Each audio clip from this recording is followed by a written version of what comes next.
Bismillahirrahmanirrahim. Assalamualaikum warahmatullahi wabarakatuh. Apa kabar teman-teman? Semoga sehat selalu ya. Nah, hari ini kita akan belajar mengenai sains rantai makanan. Sebelum kita bahas lebih jauh, kita akan bahas dulu apa itu rantai makanan. Rantai makanan adalah perpindahan energi makanan dari tumbuhan melalui makhluk hidup atau melalui jenjang makan. Rantai makanan merupakan bagian dari jaring-jaring makanan, di mana rantai makanan bergerak dari produsen ke konsumen teratas. Jadi, inti dari rantai makanan adalah perpindahan kalor atau energi dari makhluk hidup satu ke makhluk hidup lainnya. Jadi, energi yang didapatkan oleh tumbuhan dari matahari akan ditransfer ke makhluk hidup pemakan tumbuhan atau herbivora. Lalu, energi yang didapatkan oleh herbivora akan ditransfer ke makhluk hidup pemakan daging atau karnivora. Begitu seterusnya sampai ke konsumen teratas. Dan nanti akan berakhir pada hewan-hewan dekomposer atau hewan-hewan pengurai. Sekarang, seperti apa ya contoh dari rantai makanan? Nah, berikut adalah contoh dari rantai makanan, yaitu ada rumput, belalang, katak, dan ular. Nah, nanti rumput akan memproduksi energi atau makanan dengan bantuan sinar matahari, yang kemudian akan dimakan oleh belalang. Belalang kemudian akan dimakan oleh katak, sehingga katak dapat berkembang biak dan bertumbuh besar. Lalu kemudian kataknya akan dimakan oleh ular.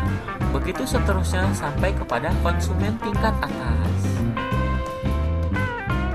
Lalu, kira-kira ada nggak ya rantai makanan tapi tidak dimulai dari tumbuhan hijau?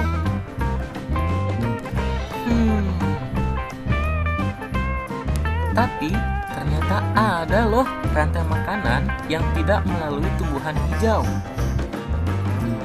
Namanya adalah rantai makanan sisa atau detritus, yaitu rantai makanan yang tidak dimulai dari tumbuhan, tetapi dimulai dari detritivore.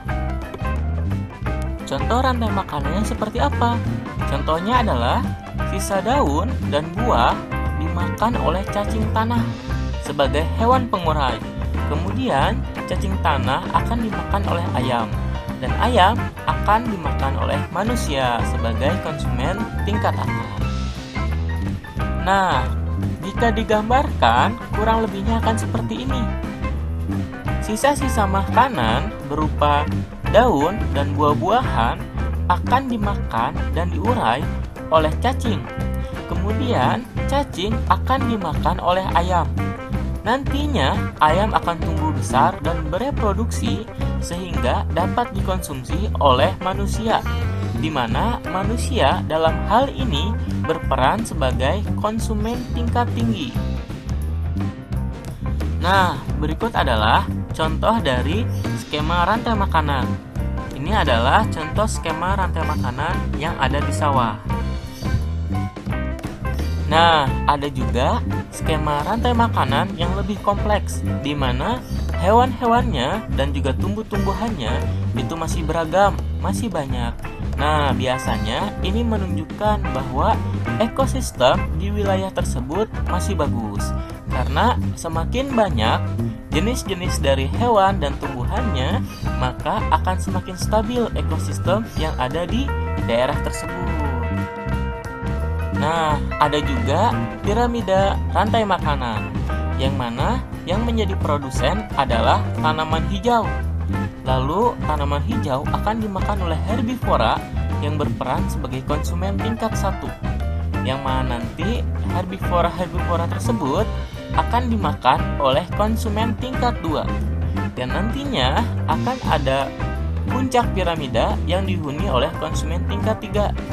Ada juga nanti bisa ada konsumen tingkat 4, tingkat 5, dan seterusnya. Oke, begitu ya teman-teman untuk pembahasan hari ini tentang rantai makanan. Kita akan ketemu lagi di materi selanjutnya, tetap di Panggal Official.